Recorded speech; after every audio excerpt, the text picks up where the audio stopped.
Meeting, Emma presented a strategy Ethan himself had once proposed months ago. Back then, it was called brilliant. Now, it was questioned, dissected, doubted. Same idea, different body. That hit hard. On the other side, Olivia, now Oliver, faced a different kind of challenge.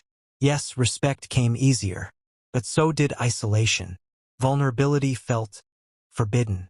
When Oliver tried to open up emotionally, people brushed it off.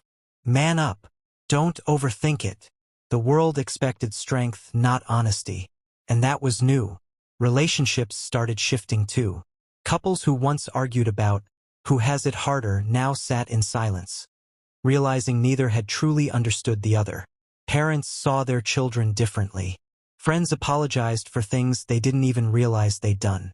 The biggest shift wasn't physical. It was perspective. Social media changed tone. Instead of debates, people shared experiences. Men, now women, spoke about fear walking alone at night.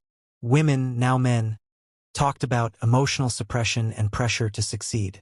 The illusion of easy life shattered on both sides, and something rare started to grow in a divided world. Empathy. Not the kind you tweet about, the kind you feel in your bones. Months later, the world wasn't the same, and maybe it never would be again. People adapted. Systems slowly adjusted. Workplaces became more aware. Conversations became deeper, more honest. But the biggest transformation wasn't outside. It was inside people. Ethan, still living as Emma, no longer wanted things to go back completely. Not because it was easy, but because it opened his eyes in a way nothing else ever could. He learned strength isn't always loud. Sometimes it's surviving silently. Olivia, now Oliver, understood that power isn't just about authority. It's about responsibility, about creating space for others, not just taking it.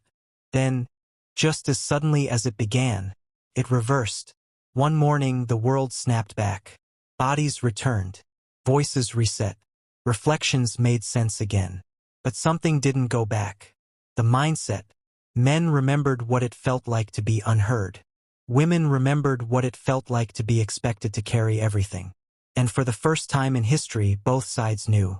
Not imagined. Not assumed. Knew. The world didn't become perfect overnight. Inequality didn't magically disappear. But conversations changed. Respect grew. Awareness stayed. Because once you've lived someone else's reality, you can't unsee it. And maybe that was the real point all along. Not to switch bodies forever, but to finally understand each other.